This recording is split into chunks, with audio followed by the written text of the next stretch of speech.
Welcome to special focus. ఇప్పుడు దేశమంతటా అందరి చూపు అయోధ్యలో రామాలయం పైన ఉంది. జనవరి 22న జరిగే విగ్రహ ప్రతిష్టాపనపైనే ఉంది. రమణీయంగా రూపుదిద్దుకుంటున్న అయోధ్య ఆలయ నిర్మాణ విశేషాలు ఇప్పుడు చూద్దాం.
అయోధ్య ఈ పేరు చెబితే చాలు భారతీయుల మనస్సు భక్తిభావంతో పులకరించిపోతుంది. శ్రీరాముడి జన్మస్థలంగా అయోధ్య వేల ఏళ్లుగా చరిత్రలో నిలిచిపోయింది. అలాంటి చోట కొత్తగా ఆలయ నిర్మాణం ఈ శతాబ్దపు మహత్తర కార్యక్రమంగా మారింది. భారతదేశ చరిత్రలో ఈ ఘట్టం చిరస్థాయిగా నిలిచిపోనుంది. రామ జన్మభూమిలో శ్రీరాముడి విగ్రహ ప్రతిష్టాపన జరగాల్సింది జనవరి 22న జరుగుతుంది. ఇది యావత్ దేశానికి ఓ పర్వదినంగా మారింది.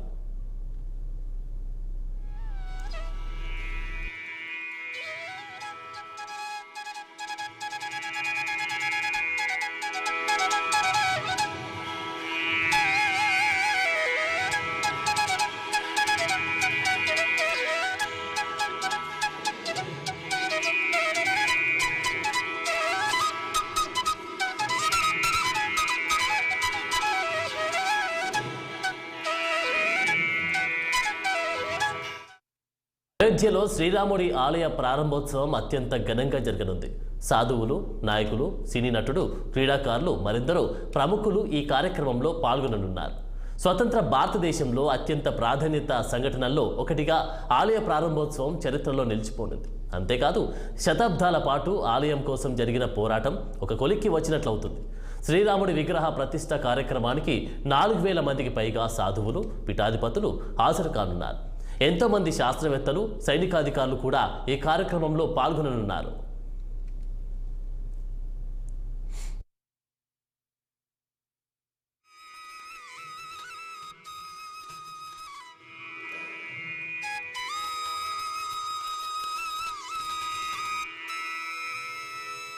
ఆలయ నిర్మాణానికి డిజైన్ను సొంపూరా కుటుంబం రూపొందించింది. ఆలయ నిర్మాణాల డిజైన్ల రూపకల్పనలో 2-3 తరాలుగా సొంపూరా కుటుంబం ప్రఖ్యాతి చెందింది. అయోధ్య రామాలయంతో పాటుగా దేశవ్యాప్తంగా 100కు పైగా ఆలయాలకు ఈ కుటుంబ సభ్యులే వివిధ రకాల డిజైన్ను రూపొందించారు. పునర్నిర్మించిన సోమనాథ్ ఆలయానికి డిజైన్ రూపొందించిన ఘనత కూడా ఈ కుటుంబానికి దక్కుతుంది. రామాలయ డిజైన్ రూపకల్పనకు ఈ కుటుంబ పెద్ద చంద్రకాంత్ సొంపూరా చీఫ్ ఆర్కిటెక్ట్గా వ్యవహరించారు. ఆయన 2 కుమారులు ఆశిష్, నిఖిల్ సొంపూరా కూడా ఎంతగానో సహకరించారు.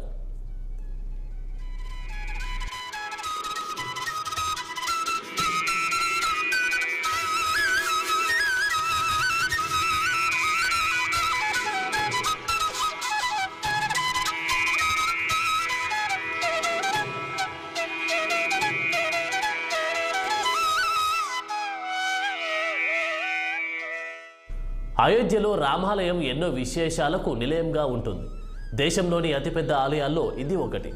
ఆలయం సుమారుగా 28,000 చదరపు అడుగుల స్థలంలో రూపుదిద్దుకుంది.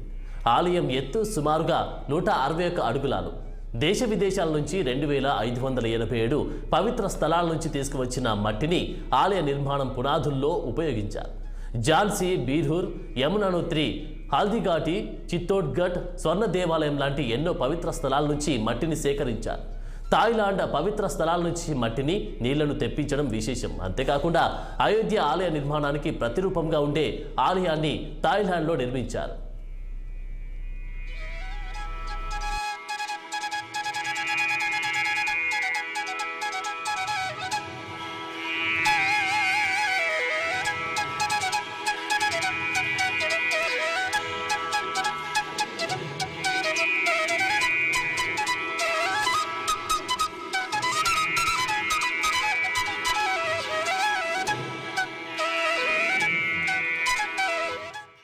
రామాలయ నిర్మాణం సందర్భంగా శ్రీరామ్ అని రాసి ఉన్న ఇటుకలను ఉపయోగించారు. సాధారణ ఇటుకలతో పోలిస్తే మరింత శక్తివంతంగా, మన్నికతో ఉండేలా వీటిని రూపొందించారు. వాస్తు శాస్త్రం, శిల్పశాస్త్రానికి అనుగుణంగా ఆలయ నిర్మాణం జరిగింది. ఉత్తర భారత ఆలయ నిర్మాణం శైలి అయిన గుజారా, చాళుక్య శైలికి అనుగుణంగా ఆలయ డిజైన్ రూపుదిద్దుకుంది. ఇక అయోధ్య ఆలయ నిర్మాణంలో ఉక్కు, ఇనుము లాంటి పదార్థాలను ఉపయోగించకపోవడం కూడా ఓ విశేషంగా చెప్పవచ్చు. ప్రధానంగా రాళ్లను ఉపయోగించి ఆలయాన్ని నిర్మించారు. ఆలయానికి 1000 ఏళ్ల వరకు ఎలాంటి మరమ్మతులు రావని భావిస్తూ ఉన్నారు.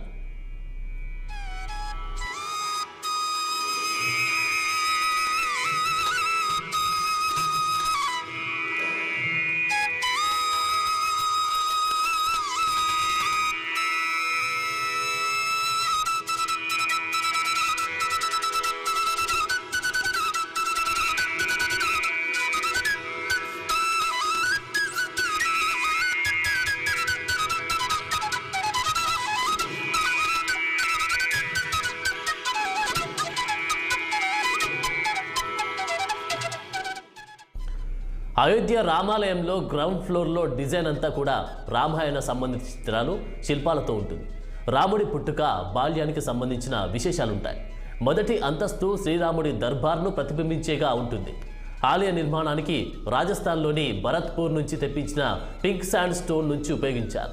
ప్రధాన ఆలయం సుమారుగా 2.5 ఎకరాల స్థలంలో ఉంది. ఆలయం మొత్తం పొడవు 360 అడుగులు, వెడల్పు 235 అడుగులు. 3 అంతస్తులుగా ఆలయాన్ని నిర్మించారు. ఒక్కో అంతస్తు ఎత్తు 20 అడుగులుగా ఉంది. గ్రౌండ్ ఫ్లోర్లో 160 స్తంభాలున్నాయి.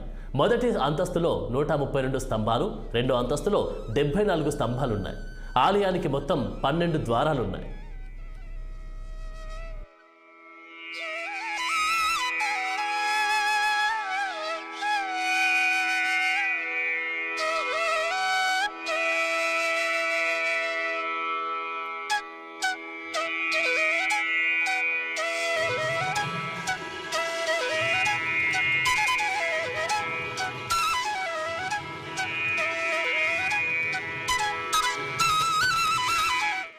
అయోధ్యలో రామాలయాన్ని ఎంతో పటిష్టంగా నిర్మిస్తున్నారు.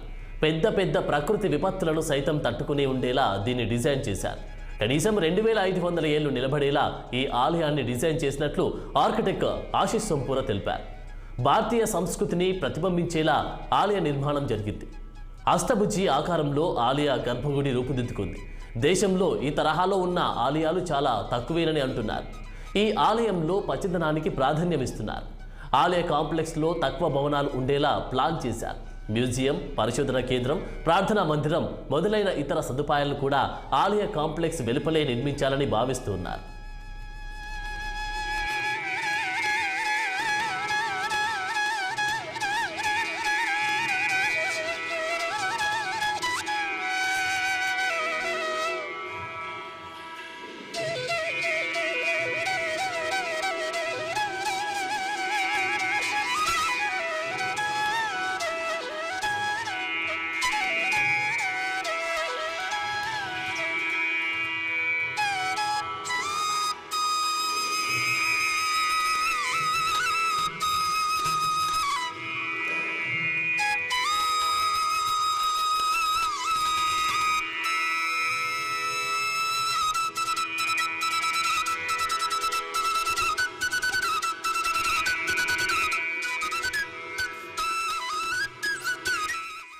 ఆలయానికి వచ్చే భక్తుల రద్దీని తట్టుకునేలా ఏర్పాట్లు చేస్తున్నారు. ఆలయానికి చేరుకునే ప్రధాన మార్గాన్ని బాగా విస్తరించారు. అందంగా తీర్చిదిద్దుతున్నారు. ప్రధాన ఆలయం వరకు వెళ్లే కారిడార్లో 40,000 మంది భక్తులు ప్రయాణించే వీలుంది. వృద్ధులు, అంగవైకల్యం ఉన్న భక్తుల కోసం ప్రత్యేక ఏర్పాట్లు చేశారు. ఆలయ సముదాయం ప్రస్తుతం 58 ఎకరాల్లో విస్తరించి ఉంది. భక్తులకు మరెన్నో సదుపాయాలు కల్పించేందుకు వీలుగా ఆలయ విస్తీర్ణాన్ని 108 ఎకరాలకు విస్తరించాలని ఆలయ ట్రస్ట్ కోరుతుంది.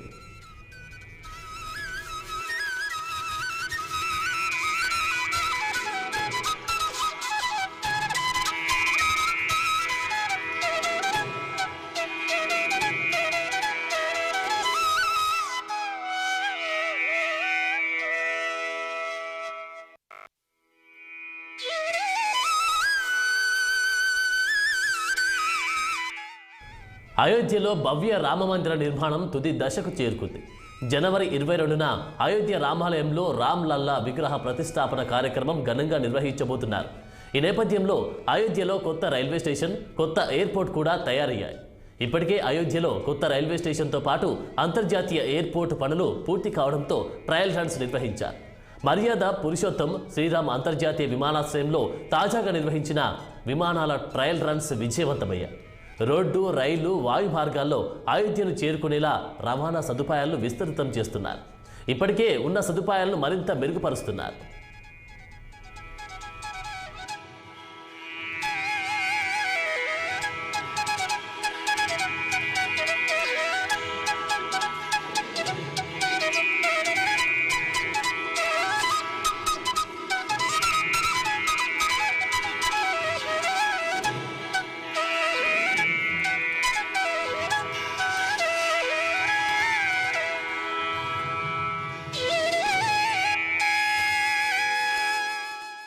కని విని ఎరుగని రీతిలో విగ్రహ ప్రతిష్టాపన ఘట్టాన్ని నిర్వహించేందుకు శ్రీరామ జన్మభూమి తీర్థ క్షేత్ర ట్రస్ట్ ఏర్పాటు చేస్తుంది.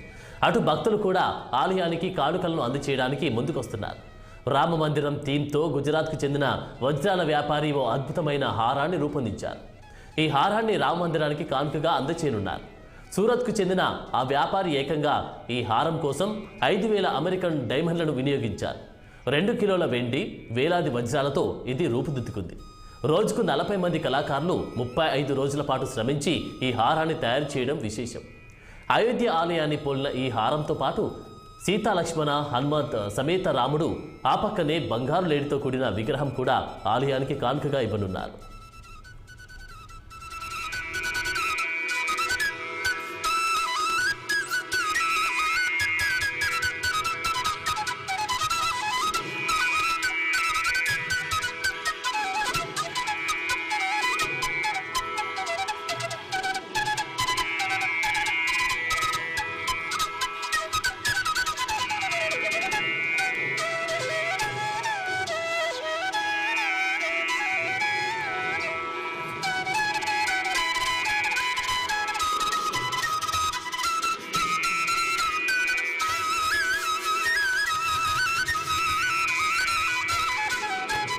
ఆలయం అనగానే గుర్తుకొచ్చే వాటిలో గుడి గంటలు కూడా ఉంటాయి. తమిళనాడులోని నమక్కల్కు చెందిన కళాకారులు అయోధ్యలోని రామమందిరంలో ఉపయోగించే 42 గంటలను రూపొందించారు. బెంగళూరుకు చెందిన రాజేంద్ర ప్రసాద్ అనే భక్తుడు ఆండాల్ మోల్డింగ్ వాల్స్కు 48 గంటల తయారీకి ఆర్డర్ ఇచ్చారు. ఆలయంలో మొత్తం 108 గంటలు ఏర్పాటు చేయనున్నారు. ఇక మహారాష్ట్రలోని పూణేకి చెందిన భక్తులు శ్రీరాముడి కోసం వస్త్రాన్ని నేస్తూ ఉన్నారు. దో ధాగే శ్రీరామ్ కే లియే అనే పేరుతో ఈ కార్యక్రమాన్ని నిర్వహిస్తున్నారు. వస్త్రాలను నేసిన తర్వాత వాటిని ఆలయ ట్రస్టుకు అందించనున్నారు.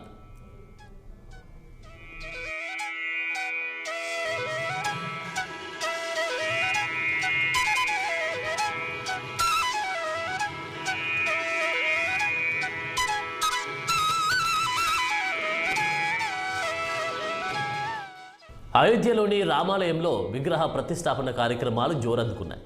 పాలరాతితో చేసిన తామర పుష్పం ఆకారంలోని సింహాసనంపై రామ్ లల్లా విగ్రహాన్ని ప్రతిష్ఠిస్తారు.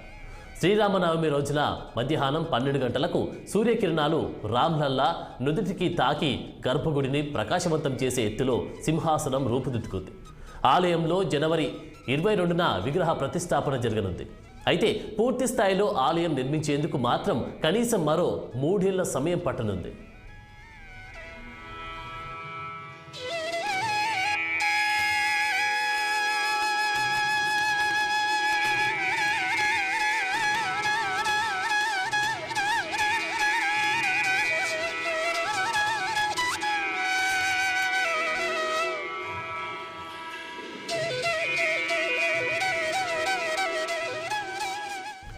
అయోధ్యలోని రామాలయంలో రోజువారీ పూజలకు కూడా ఏర్పాట్లు జరిగాయి. కొత్తగా అర్చకులను నియమించారు. మొత్తం 22 మంది కొత్త అర్చకులను ఆలయ ట్రస్ట్ ఇప్పటికే శిక్షణ ఇచ్చింది. 30 ఏళ్లలోపు యువకులనే కొత్త అర్చకులుగా తీసుకున్నారు. 20 పోస్టుల భర్తీకి నోటిఫికేషన్ ఇవ్వగా 3,000కు పైగా దరఖాస్తులు వచ్చాయి.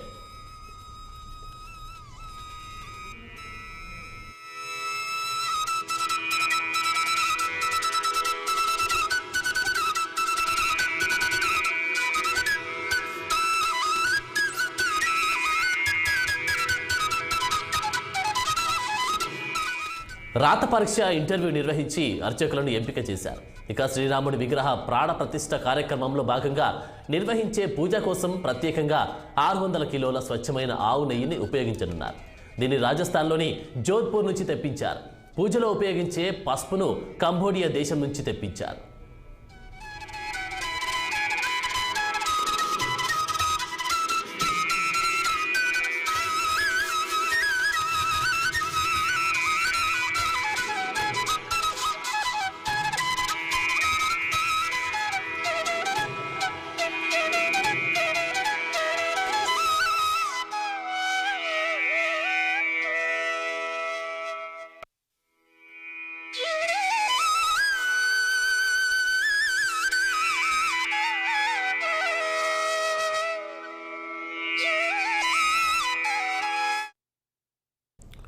సో చూసారుగా, ఇది వాటి స్పెషల్ ఫోకస్. మరో ఎపిసోడ్లో మళ్ళీ కలుద్దాం. నమస్కారం. చూస్తూనే ఉండండి 6 టీవీ.